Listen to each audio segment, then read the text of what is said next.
ஆத்ம வணக்கம். உலக சாந்திக்குள்ள ஜீவிதம் 1ஆம் பாகம். தலைப்பு அக்ஷராபியாசம். 1. அக்ஷரம் வித்தையாகும், க்ஷரம் அவித்தையாகும். அக்ஷரம் என்றால் க்ஷரரகிதம், அதாவது அழிவில்லாதது. இங்கு காணப்படுகின்ற சர்வமும் இச்சராச்சரங்களாகும். இச்சராச்சரங்களெல்லாம் உண்டானது அக்ஷரத்திலிருந்தேதான். ஆகவே இச்சராச்சரங்களின் மூல உற்பத்தி அக்ஷரத்திலிருந்தே என்பது தெளிவாகிறது. இச்சராச்சரங்கள் பஞ்சபூதங்களால் ஆனவையாகும்.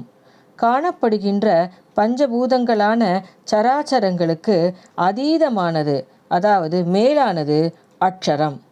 ஆகவே அக்ஷரம் அந்தரங்கமானது, அதை வெளியே காண முடியாது. 2. இக்காணப்படுகின்ற பஞ்சபூதங்களான சராச்சரங்கள் அக்ஷரத்திலிருந்துதான் உண்டானதாகச் சொன்னோம். அதனால் இவை எல்லாம் காரியங்களாகும். காரணம் அவரவர்களுக்கு உள்ளேயே நிலை பெற்றிருக்கின்றது. 3. எவ்விதமென்றால் தானாயிருக்கும் பரிபூரண வஸ்து அக்ஷரமாகி ஆகாயம் உண்டாகிறது. அவ்வாகாயம் நம்முடைய சிரசில் புருவ மத்திக்கு மேல் பாகமாயுள்ளது. அதுதான் சதாசிவனாயிருக்கின்ற ஜோதி.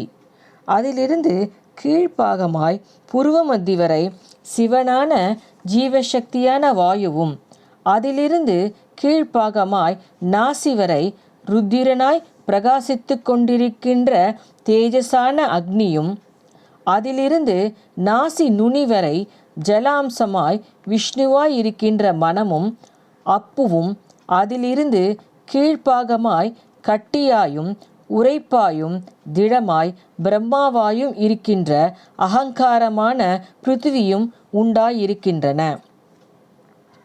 4. பஞ்சபூதங்கள் ஏக கதியாகி வரும்போது சிருஷ்டி உண்டாகிறது. 5. இந்த பஞ்சபூதங்கள் வழியாக ஒழுகுகிற ஜீவசக்தியான வாயுவிற்கு தோற்றமாகிய சிம்னி குழல் வைத்த காரணத்தால் உலகம் உண்டாயிற்று. அக்குழலை எடுத்தால் உலகம் இல்லை. 6. அந்த தோற்றமாயிருக்கிற குழல் வழி விசாராதிகளாயிருக்கின்ற புகை வெளியே போய்க் கொண்டிருக்கிறது. 7. அக்ஷரம் இருப்பது உள்ளிலாகும். உள்ளே இருக்கும் அக்ஷரத்தை உள்ளிலேயே அறிந்து அபியாசம் செய்ய வேண்டும். இப்போது படிப்பதெல்லாம் வெளியே காகிதத்திலுள்ள எழுத்துக்களைதான். அவை அக்ஷரமல்ல, அவை சப்தத்தை காட்டும் கோடுகள், அதாவது வெறும் லிபிகள்தான். 8. அக்ஷரம் நாசமில்லாததும் தத்துவமானதும் உள்ளே உள்ளதுமாகும்.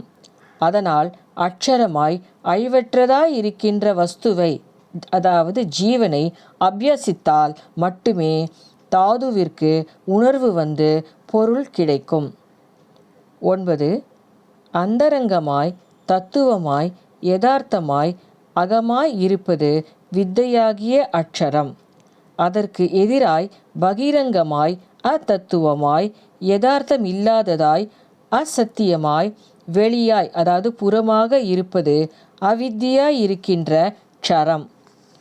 அக்ஷராபியாசம் செய்தால் அந்தரங்கமாய் தத்துவமாய் இருக்கின்ற தாதுவை உணர்ந்து ஞானம் உண்டாகிறது. அதற்குத்தான் மஸ்தக ஞானம் என்று பெயர். அப்போது சர்வஜ்ஞன் ஆகலாம். ஆத்ம வணக்கம்.